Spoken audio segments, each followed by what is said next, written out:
최근 몇 시간 사이에 베냐민 네타냐후가 자신의 리쿠드 당에 자신이 선택한 후보자들을 위해 10개의 공천 보장 자리를 달라고 요청했다는 새로운 보도가 나왔습니다. 이 중 8자리는 상위 25위 안에 포함될 예정입니다. 채널 12 뉴스에 따르면 당은 다음 달 초 당내 예비선거를 앞두고 다음 주에 이 제안에 대한 투표를 실시할 예정이라고 보도했습니다. 하지만 당내 일부 영향력 있는 인사들은 이에 만족하지 않는 것으로 전해졌으며 누가 리쿠드의 향후 후보 명단을 구성할 것인지를 둘러싼 드문 내부 권력 투쟁이 드러나고 있습니다.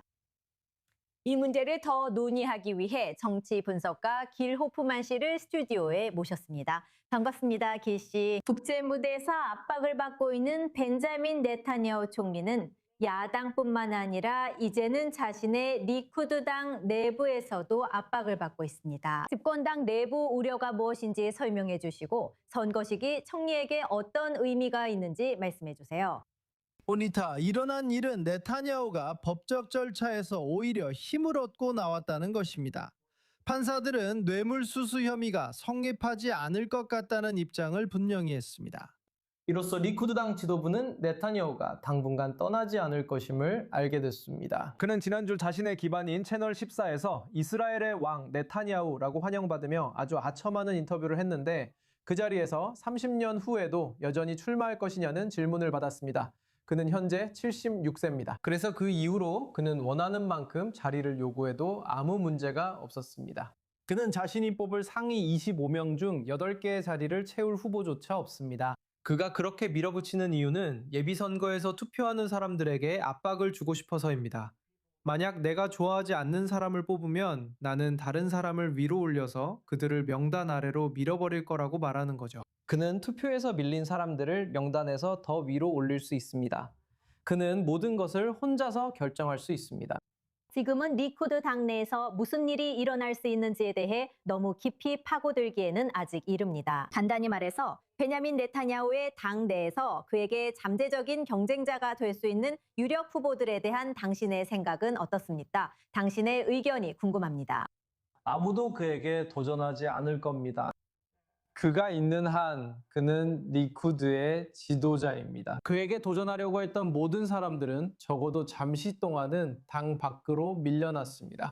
우리는 기디온 사르가 시도했던 도전, 율리 에델슈타인이 시도했던 도전을 봤습니다. 율리는 주말에 더 이상 리쿠드 내에서 출마하지 않겠다고 발표했습니다. 그는 당을 철권으로 운영합니다. 하지만 언젠가 베니타, 우리는 이 당의 당대표를 뽑는 가장 흥미로운 선거를 치르게 될 거예요.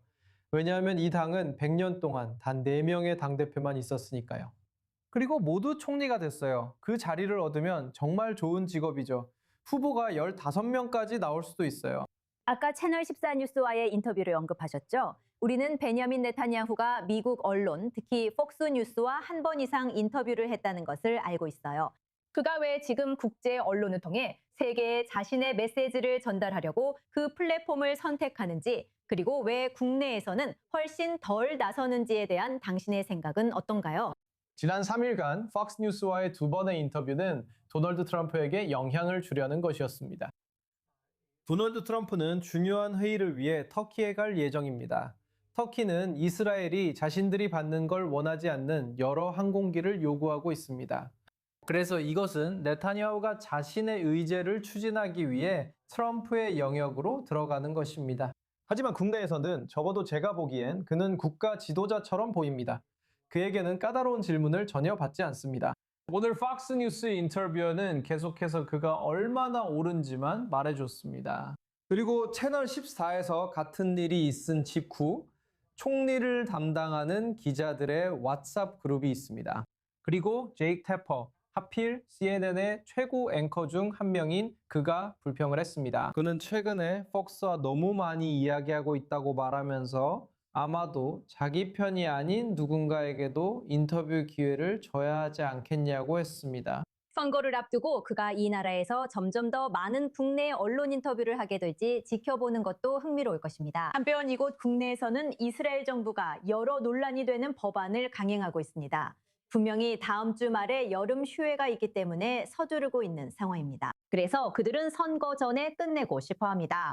맞아요. 그러니까 우리는 법무장관에게 해를 끼칠 법안과 10월 7일 사건에 대해 국정조사보다는 정치적인 조사를 만들 법안에 대해 이야기하고 있는 겁니다. 그리고 우리는 초정통파를 도울 법안들에 대해서도 이야기하고 있는데 리쿠드가 복수하지 않는 한 이 법안들은 통과될 가능성이 높아 보입니다.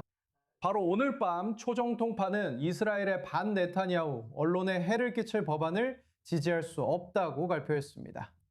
그게 그들의 거래 조건이었고 그들은 법안을 지지하기로 했습니다. 리쿠드는 너희가 우리 법안 지지 안 하면 우리도 마지막에 너희 법안 지지 안 하겠다고 말할 수 있습니다. 다음 주가 꽤 흥미로울 것 같습니다. 위원회가 학계에서 성별분리 확대 법안을 진전시키기 위해 표결할 수 있다는 말이 들리네요. 정확히 무슨 뜻인가요? 그러니까 현재로서는 학계에서 성별 분리가 허용되지 않지만 초정 통파들은 이것이 더 많은 초정 통파들이 학계에 진출하는 데 도움이 될 것이라고 주장합니다. 사실 이 법안은 벤 그비르 정당 쪽에서 나온 것에 더 가깝습니다. 그래서 그들은 이것이 소위 하레디 레움이라고 불리는 더 강경한 종교 시온주의자들에게 도움이 될 것이라고 생각합니다. 이들은 남성과 여성이 따로따로 복무하기를 원합니다. 벤그빌에게도 결국 뭔가를 줘야 합니다. 왜냐하면 네타냐후는 그들이 다음에도 자신의 정치적 기반에 남아있기를 원하기 때문입니다. 그리고 최근 소식으로는 리쿠드에서 가장 영향력 있는 여성 정치인으로 여겨지는 탈리 고틀리브가 있습니다. 벤 그비르 네타냐후에게 그녀를 자신의 명단에 넣을 수 있는지 물었습니다. 어떻게 될지 지켜봐야겠죠. 네, 그런 요청에 분명히 반응이 있을 거예요. 통찰력 있는 말씀 감사합니다. 앞으로도 많은 이야기들이 남아있겠네요. 정치 분석가 기의 호프만 씨, 항상 스튜디오에 함께해 주셔서 감사합니다.